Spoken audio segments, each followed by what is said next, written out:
حضرت حسن بصری رحمۃ اللہ تعالی علیہ اپنی توبہ کا واقعہ بیان فرماتے ہیں۔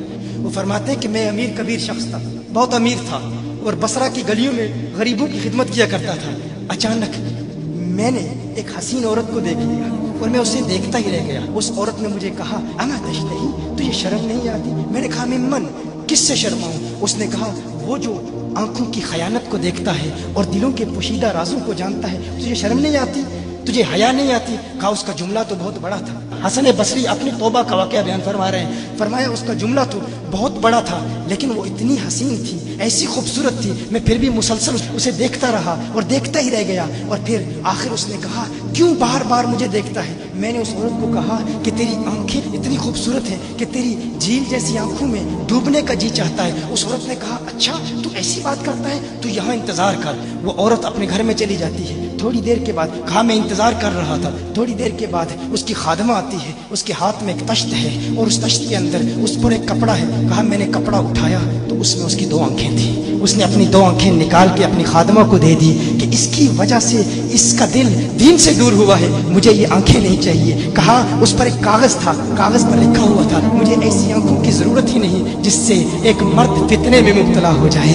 میری بہنیں جو اس گفتگو کو سن رہی ہیں ان کی بارگاہ میں بھی عرض ہے، وہ بہنیں جو گھنٹوں آئینے کے سامنے کھڑی رہتی ہیں فقط اس نیت سے کہ اپنے بالوں کو یوں سنواریں کہ مردوں کو فتنوں میں مبتلا کریں، یا کسی دکان میں جا کر کپڑے خریدتے وقت ان کے ذہن میں فقط یہی خیال ہوتا ہے ایسے کپڑوں کا انتخاب کریں گی کہ جن سے مردوں کو فتنے میں مبتلا کریں گے۔ یہ بھی امت کی بیٹی ہے جس کی ایک ادا سے ایک شخص ولی کامل بن گیا، حسن بصری بن گیا۔ حسن بصری فرماتے ہیں جب اس کی آنکھیں دیکھی میں تحکم کھو بیٹھا، میں زارو قطار رو رہا تھا۔ روتے ہوئے میں گھر چلا گیا، پوری رات میں روتا رہا، پوری رات توبہ کرتا رہا، استغفار کرتا رہا۔ حسن بصری فرماتے ہیں فجر کی اذان سنی، اچانک خیال آیا اس عورت کا شکریہ تو ادا کروں کہ جس نے اپنی آنکھیں میرے لیے، میرے دین کے لیے، میرے ایمان کے لیے اور توبہ پر استقامت کی خاطر قربان کر دی۔ کہا میں اس کے گھر گیا، جو ہی اس کے گھر پہنچا تو ادھر اس کا جنازہ نکل رہا تھا، اس کی موت واقع ہو چکی تھی۔ کہا میں رات گھر آیا، میں رات سو گیا، میری آنکھ بند ہوئی، میں نے اس عورت کو خواب میں دیکھا۔ میں نے کہا کوئی نصیحت کر۔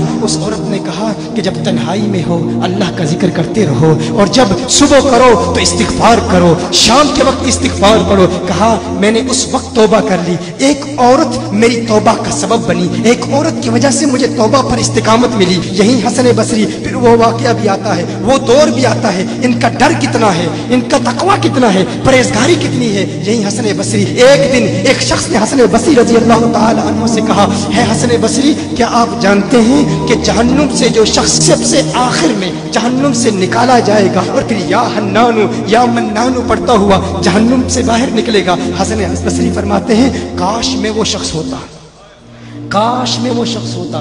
کہا گیا کہ جو جہنم سے سب سے آخر میں نکلے گا، 1000 سال جہنم میں رہے گا، یا حنانو یا منانو پڑھتا ہوا جہنم سے باہر نکلے گا۔ کہا کاش میں شخص ہوتا۔ انہوں نے کہا حضرت آپ کیا فرما رہے ہیں کہ آپ جہنم میں جانا چاہتے ہیں؟ آپ تو بزرگ ہیں، اللہ کے ولی ہیں۔ کہا تم میری بات نہیں سمجھے، وہ جو جہنم سے نکالا جائے گا کم از کم نکلنے کی ضمانت تو ہے، اس سے یہ تو پتا چل رہا ہے کہ ایمان پر موت واقع ہوگی۔ مجھے اپنے ایمان کی ضمانت نہیں ہے، میں نے اس لیے کہا کہ اگر مجھے یہ ضمانت بھی مل جائے کہ میں وہ ہوں تو وہ بھی مجھے قبول ہے، کم از کم ایمان تو سلامت لے کے جاؤں۔ میں کہتا ہوں اللہ فرماتا ہے خوف نہیں ہے، ڈر نہیں ہے، پھر فرماتا ہے یہ ڈرتے بھی ہیں، یہ ڈرتے بھی ہیں، لیکن ان کے ڈر اور ہمارے ڈر میں فرق کیا ہے؟